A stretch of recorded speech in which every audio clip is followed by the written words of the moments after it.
Antec is slowly taking over the world, and I love it. I'm all for it. Look, I love the fact that a brand like Antec existed several decades ago, and then sort of just disappeared, and then came back, especially at a time like right now, when everything kind of sucks, and is like, yo, we're here, and we're gonna remind all the young guys, the young guns making cases, how cases should be made. We're gonna take a look today at the C6 Curved Air, which is a curved glass mid-tower case. But I just want to point something out real quick. I told you, like, back in the day, I had a P182, an Antec P182, which I did a lot of case modding to be able to fit water cooling in there because it was not a water cooling friendly case. We recently reviewed their refreshed Antec 900, and admittedly, the new 900 doesn't really share any heritage from the old 900, but it's a big, giant, open chassis that you can put pretty much anything in. Workstation, water cooling, you name it. It's pretty awesome. And then we've obviously taken a look at the C8 Constellation last year, which was one of their big returns.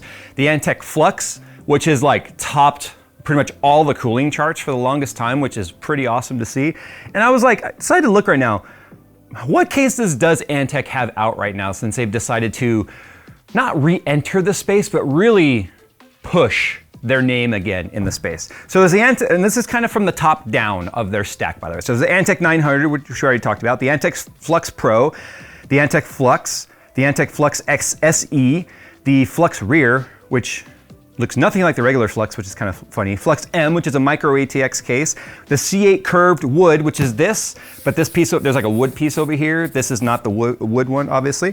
There's the C8 ARGB. There's the C8, obviously in white. There's the C8 Aluminum, C8 Wood, which some of these are curved, some of these aren't. So yeah, obviously these are variants of the same case, but to think about how many different variants there are is kind of crazy. The regular C8, the C7 ARGB, C7 Curved Air, C6 Curved Air, C5 Curved, which is an MATX case, C5 ARGB, obviously in white. Then there's the C3 series, the C2M, the C2M ARGB, the Performance 1M, which is we took a look at that a couple years ago actually, which is like a ITX chassis, which is kind of neat. There's the Performance 1M Adventurine, the Performance 1M Black, the Performance 1 FT ARGB, the Performance 1 FT, which is actually one that, no pun intended, the Performance 1, that Phil saw at Micro Center, was like, I want that. But remember that one, Phil, with the big blades on there, the big front intakes? Performance 1 Silent, P7S, P6 Neo, P30 Air, P30 ARGB, P20C, the P20C ARGB, P20CE, P10C, and P10 Flux, CX Mirror, CX705, CX60M, CX800 Wood, CX600M Wood, CX600M Trio, CX500M, CX700 Elite, CX300, CX300 Elite, CX200, the AX1000, the AX20, the AX22, the AX26, the AX27, the AX61, the AX63, the AX65, the AX67, the AX81 Elite, AX83, AX85, AX90, the NX200M, the NX200M, I'm losing my air, NX292, the NX292 in white, NX360, that's a weird looking one, and NX410, the NX501, the VX100M, the VX100M RGB, the VX300M, VX310, the VX310 Elite, VX320, the 330, the 410, the 510, the VCX10M, the VCX10M RGB, the VCX20M, the VCX20M Elite, VCX100M ARGB, a bunch, another VCX100M Elite, VCX300, VCX300, then we move on to the Smart Series, which is a regional product of the ST5M, ST5M RGB, ST6M, ST10M, ST10MTG, the SC20M, and then the value solution was at VSK3000 Elite, the VSK300E, 300B, 300EP. I'm losing consciousness because I'm going dizzy now with saying all these names. VSX400E, the 400B, the 400E-P, and the VSX2000 U3. So today we're gonna take a look at the C6 Curved Air sent over by Antec. I'm gonna do a build in it too, but yeah, that's good. Woo, I'm dizzy. That was a lot of numbers. All right, so this is a mid-tower case. This kind of an updraft case here, which also has, so as you can see, it isn't a mid-tower, it's an updraft case. It's got two mid-tower fans, or mid-plate fans right here, which pull air from this area, which is basically It has a sideways mount power supply. We'll show you in a second here. But all of this is ventilation all the way around the bottom. So it pulls up. You have room for a 360 up top, so three 120s or two 140s up top. And then we have a 140 exhaust or 120, I believe, in the back right here. So you've got this updraft kind of a flow. I don't know if we can put fans right here. I know on the back side there's hard drive mounts, but we'll see whether or not you can. Let's go ahead and unbox it. Again, this is a fairly, I'm gonna say fairly budget product, even though they have products that are quite a bit more budget friendly than this. It's just right now, the case that we're taking a look at right here is 99 bucks. So I feel like things are pretty competitive at the $100 and under range. Look at this. This is a fairly unintrusive chassis, doesn't take up a lot of room on your desk, can fit graphics cards up to 450 millimeters in length, can fit graphics cards, as you can see right here, that have a lot of extra height on them as well. That's a standard height. Then you've got all this extra room right here. So this doesn't feel like a cheap product. What I mean by that is, when some brands will make like a $60 case, and they're like, can fit a 5090. I often ask myself, who's buying a 5090 and then a $60 case? That is a different class of customer. That is usually not gonna be buying a $3,000 plus graphics card and then cheaping out on the case for it. But this, being only a $100 case, is often what I would think would be underneath the price point which people shopping on high-end graphics would be shopping, but it doesn't feel like it's under that price point of where I feel like a premium product would be. So in terms of build quality and feeling, you can see right here on the top, we've got obviously a mesh design, which doubles as the filter. If you were using them as intakes, it's a toolless design. The entire case is toolless actually. You can see the side panel pops right off. Got our little tabs on the bottom to locate. It's got the mushroom clips on top with locator pins. So that way you know it's fully set in there. You can see right here the two Antec fans that are installed in the mid plate are reverse blade, which is nice. I do like the black and gray look of it. That's kind of a nice monochromatic theme. Two grommets right here to be able to pass through. Obviously for your front side connectors on fan controllers, USB headers, front panel connectors, all of that. This pops off right here also. This should be toolless, I think. Yep, this whole thing pops up like this sideways. So you can see right here, you can get to, this is technically a filter. It does unscrew, but I don't think it's really necessary to do that because you could just blow out any dust from if the dust is getting collected here, blow it out from the inside, out like that, and you can get rid of that dust. So you can see right here the sideways mounted power supply, which is nice because it puts if you're using a standard power supply where the power connectors come off the side, there's a lot of shifted power supplies now where they come off the back. The shifts come off the side, right? Because the idea is if you have a normally mounted power supply, instead of the cables pointing towards the front, if they point towards the back panel, it gives you more length and easier to cable manage. This allows you to take power supplies that are not in a shifted orientation and create the shift by rotating it 90 degrees.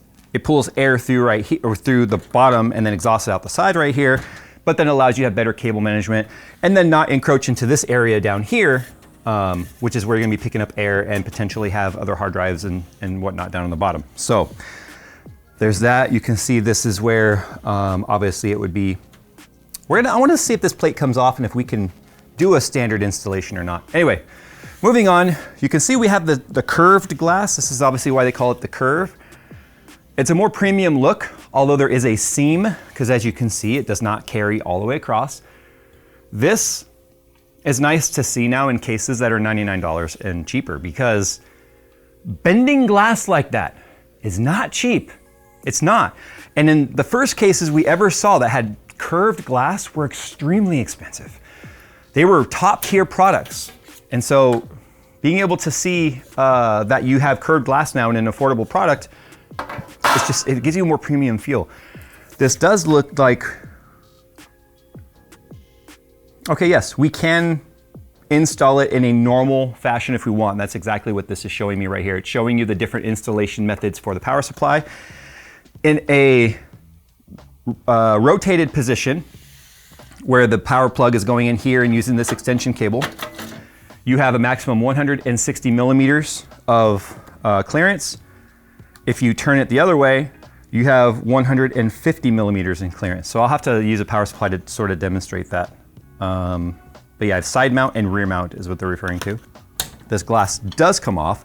I'm kind of surprised it's not a single piece, kind of like how the other side is, but I guess that makes sense.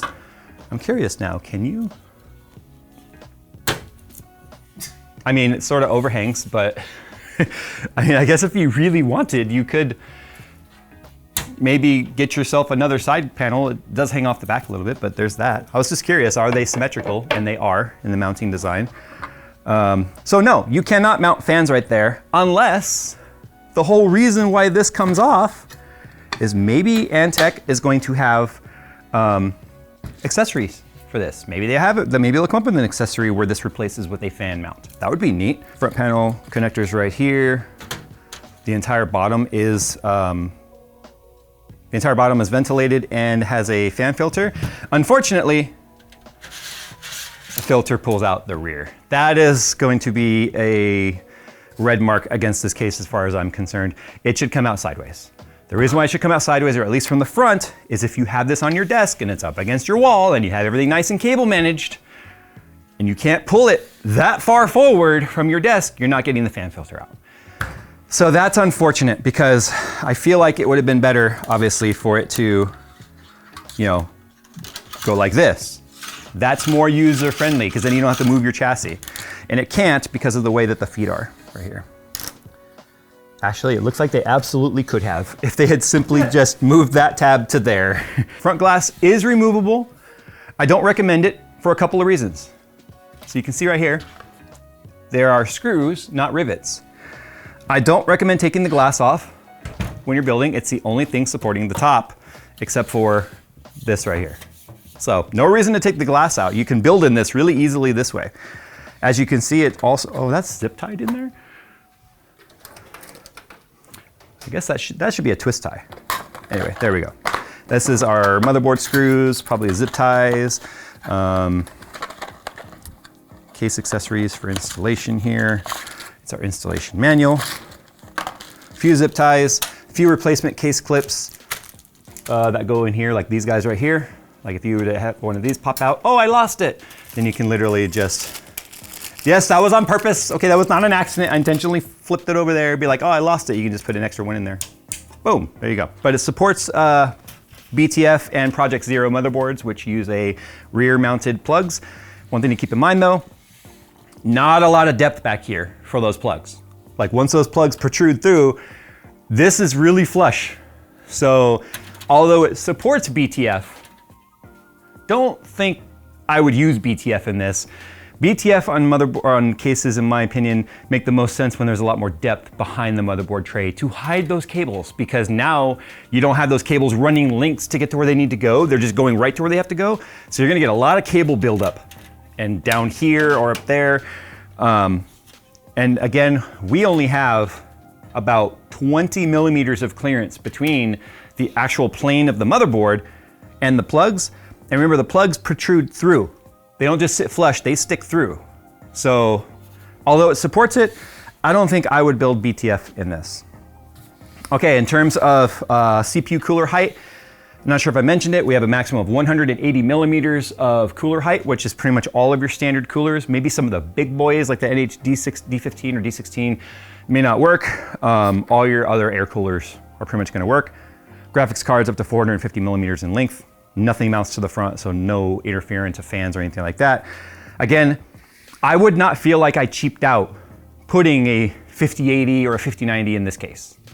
But you know what I always say, the best way to really get to know a case is to build in it, and that's what we're gonna do next. And then in terms of hard drive support, there are no hard drive trays in here.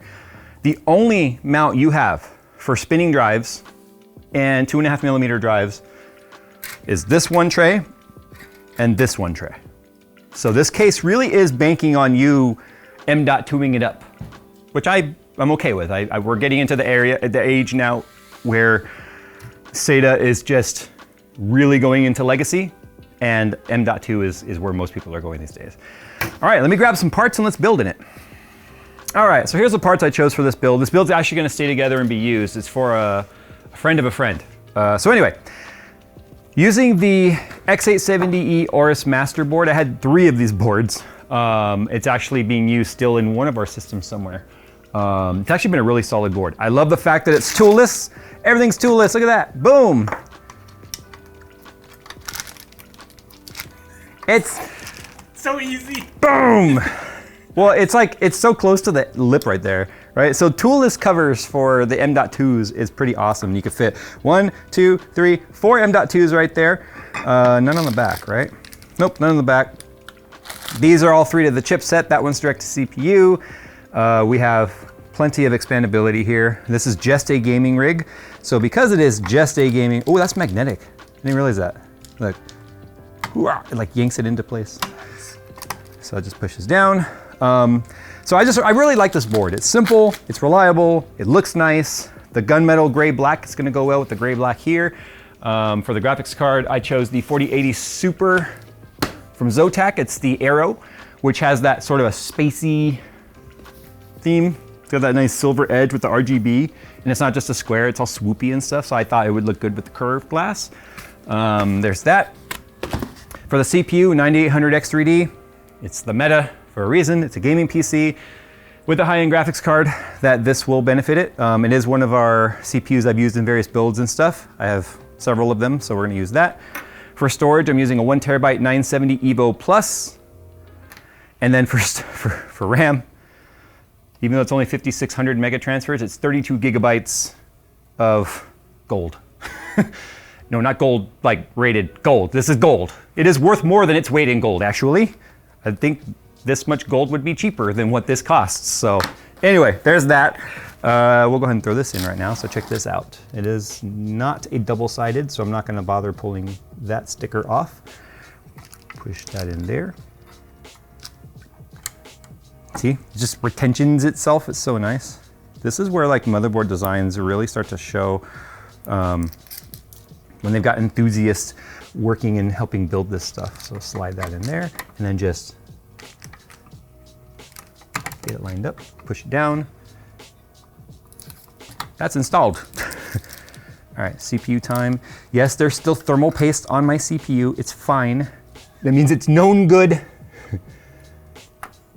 There we go, boom, boom, and it's gonna pop off. Nice. I also like the fact that this RAM has no RGB on it, which might sound really weird. But the reason why I like that this RAM has no RGB is it means there's no RGB controller or anything to worry about like working out and suddenly your RAM is going RGB stupid while everything else is staying on theme. Okay, so for the cooler, I'm gonna use the Antec Vortex 360. It's not the Vortex 360 View or whatever they called it, which is the one that has the screen on it. But it's got RGB fans and stuff on it, should be pretty nice. Go ahead and get the bracket and stuff installed on this now. Fans are already attached, nice. I like when, because I already reviewed this, so that means the fans are already attached. Because it's already been reviewed, that means the thermal paste has already been cleaned off, so I have to add my own thermal paste. I need to make sure that these wires will be coming off the correct side. So I need to make sure I'm not gonna flip those around. I also like the fact that the RGB on here is kind of smoked. So when the system's off, it won't be like a white ring showing. So it'll be a little bit dimmer because it's smoked, but I like the fact that it doesn't scream RGB when it's off. It'll just be nice illuminated, and then it won't look like it clashes with the rest of the build, because the other fans are obviously not RGB, but when it's off, it like meshes in there nicely. It doesn't have, you know, white fan blades or anything like that. It's just a subtle RGB ring on there. I just wish they daisy chained. Okay, I've got the pump ready. This is not my favorite style of retention. It just uses the factory clips that come on the AM5 or AM4 boards and AM3. So you get these nice and loose, you hook them on, and then you tighten them down. But I prefer the ones that actually use 4 posts. You get better mounting pressure that way. But because it's a 9800X3D, it'll be fine for this. Then I have everything kind of pre-zip tied, ready to go here. Pigtail, cool. These are, so we have 3 fan headers, 3 RGB headers, which is fine. It does also come with this control box with a 3-way fan splitter. And then this allows us to, if we are, okay, I don't have to use this. This is just an inline RGB control, but I think what I'm gonna do is I'm gonna use one of the ARGB splitters, and then I'll just let the motherboard handle it, rather than having that in there. It'd be a little bit neater. I think. So I'm just gonna leave that aside, but I'll leave the splitter here. That way I can put these on one of the chassis fan headers so we have full control over it in the software for the motherboard. Which also means it's gonna be easier to mount the motherboard than the cooler this way. All right, so we'll go ahead and get the motherboard in there. I'm gonna take this cover off, this plastic cover now, because once it goes under that fan, it might be hard to get to. There we go. And this is why building in these cases for these reviews is important, because the top piece here is not removable. It's not like a removable tray, which would solve this problem, which is right now I went to put in the cooler, right? But that would block my access to the EPS and the fan headers and stuff that I need access to up here. So I have to now kind of pre-wire anything on the top before I put the AIO in, or it's gonna block all access to that. And there is not a lot of options here. So I have these two holes, right? So I've got to put two, which side goes to the power supply? There we go. So I've got to put these two cables up through here first, which barely fit through there. And then pre-wire this. And then fortunately because we're dealing with 120s here, and I know you can't really see what I'm doing, just know that I'm putting in the 12 volt to the CPU here. Because there's offset rails here, the 120 is going to be all the way over here, which is nice. So we don't have to worry about whether or not we're going to get like too close and actually impact on those wires. Now, fortunately, because the 120 rail puts it closest to the glass and away from the motherboard, with the radiator and the fans in there, it's hard to get to the EPS, but there's plenty of room to get to the CPU pump, or the AIO pump, the CPU header, the ARGB header, and all of that, because as you can see, once I line that up, there's still plenty of space over here to get my hand in there to plug stuff in. It just gets really hard for the EPS because of the fact that we have the VRM cooler and the IO cover and all that right next to it. So now I'm gonna go ahead, feed the wires through this hole for the, where is it? Yeah, that hole for the fans. And then I'm gonna get the pump attached once the radiator's attached. Okay, so for thermal paste, I'm just gonna go with the X. If you haven't seen our thermal paste video, you should watch it. So this is why I don't really like these clips that much. Like getting them like started and hooked on is such a pain in the butt. Because as soon as you get one on, the other one wants to pop off, and then you're smooshing around your thermal paste the entire time. So once I get it going, I can just start to like thumb tighten that. There, now it won't come off. All right, little pro tip, as you just saw right there, take off the cover of the M.2 next to it if your board has one. Now these threads will just bottom out when it's done like that. There. And yes, they are gonna like do this. They are gonna go because that bracket is bending. That's fine. We want full tension. There's good tension there. I can move the whole case with it. So what I'll be able to do now, dang, I was worried about that. See how that's hitting the fan? So now I've got to slide the radiator forward. See, these tubes are hitting the rear fan, so now it can't turn freely. So if I loosen the radiator screws just a little bit, I can slide the radiator forward on the rail, which will get me clearance on the rear tube right there. I have to go with the tubes in the back because of the way that this particular pump and the brackets work. If I didn't, then the Antec would be all upside down and over here in this corner and it would bug me. But if I do this now, watch. Look at that, magic. And if we look at the plane, that'll clear the glass and it will clear our graphics card right there. All right, on to everyone's favorite part of PC building, the cable management. So there's not a lot of like predetermined routing going here. I mean, you've got these clips here for the EPS power. You can see I've already zip tied these together. Here it is. Because of these cables being a little bit on the short side, I'm not gonna be able to route this around like I want, but fortunately, because the power supply can be mounted in there sideways, which is how I'll be doing it, I'll have plenty of room to reach like that. So that's the shift, like I said. It does actually, if you just take this cover off, underneath it is the standard holes for the rear layout. So yes, you can take this cover off, pull that whole thing out, and then it just already has underneath there the holes that you need in the cutout. So nothing really to report there. This is gonna make sense though, just because of the way I routed this. The length means I wouldn't be able to make it around to the backside. Here's my 24 pin right here. We have these two zip tie holders right there, so I'll be able to route this kind of like down like that. These are the AIO fans. You can see I sort of bundled these up. They are now going to So I have the fans plugged into the CPU optional header, and then I have the pump plugged into CPU. Now I need to make sure, now it is a DC pump. What that means is it's got 3 pins on it, not 4. So I won't be using a PWM signal from the CPU to speed up and slow down. So I have to make sure I go into the BIOS and switch that header to DC. Although by default, most of those headers are set to auto. So it'll just know whether or not it's a DC or a PWM. I just like to set it, that way there's no question about it accidentally switching itself to PWM. Because it's not PWM, it shouldn't go into 0 RPM mode. So we want to make sure that it's also set to, hey, hooked up to the CPU header is an AIO pump, and that will also keep it from slowing down too much. This is the front panel connector here. I did disconnect this. This was hooked up to the front fans and the rear fan. So it was basically a triple splitter, but it was all like stretched out like this, which was making it difficult to cable manage. So I unhooked the rear fan, used my own PWM fan extension, and then just doubled it back and zip tied it to this hold down right here, and then plugged it into a chassis header on the motherboard. Because I thought that was cleaner than having these wires kind of cross over. So now, as you can see, because the fans in the front are daisy chain fans, having this plugged in was just kind of messy. So I feel like Antec could do a better job at figuring out that without having another fan splitter thingy like this go into it. So now I have just one header that's daisy chaining the 2 mid-plate fans, which I'll plug into another chassis header somewhere over here or something.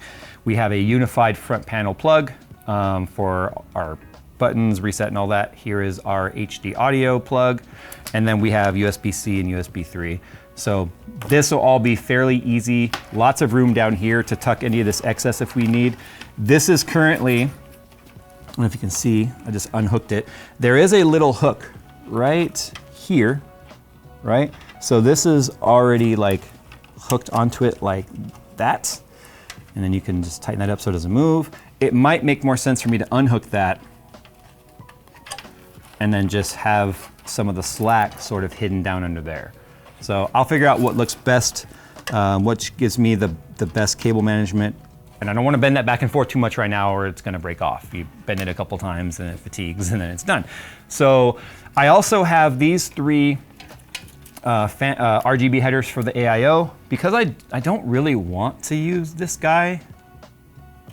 Like I kind of just want to get one of my ARGB. I think I have a triple ARGB splitter where I can just plug these into that and then have one plug going into a header on the motherboard.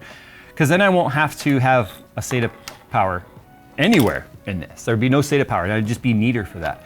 I want to avoid using this. Plus it's got the single magnet. It's not that strong. Like it slides around really easily. So I would probably just double-sided sticky tape if I were going to use it. I'm going to avoid using this if I can find the right header. So let me get this all cable managed up. We'll show you what it looks like at the end. Obviously, I'm going to have a USB, a PCI Express 5.1 cable plugged. This is actually a 5.0 power supply, so it is a 5.0 cable. But because we're running a 4080 Super, we should be okay, hopefully. And then we'll get this all routed up. I'll figure out the best routing for this. It's probably going to have to come through here. I could also potentially go through here and come up under the power or the graphics card. But we're pretty close to being done with this thing. All right, so there's the back. I ended up using the thing, as you can see, because I actually didn't have any 3-pin ARGB splitters. So I just used that. It's got its own mode button, so it can switch between its own built-in modes, and then it connects to the motherboard as well. This is the ATX plug right here for the graphics card. And then, yeah, so you can see the routing pretty much makes sense. I've got everything on the left right here that's coming from the front. The stuff in the middle is coming from the top, and then everything on the right is going to this part of the power supply. So everything's plugged in. SATA power is right down here. I've got some extra plugs here in case the person needs it later on to plug any other controllers or anything in. So now we'll go ahead and do the graphics card, which should be pretty straightforward. I want to put the graphics card in first because I want to then determine the best way to route. And I'm going to go ahead and take this off now before I forget later. And that one's already off, I think. Yeah, okay. So I need to take off 3 of the IO covers because this Zotac card does have a triple bracket. And I do think that this card is going to look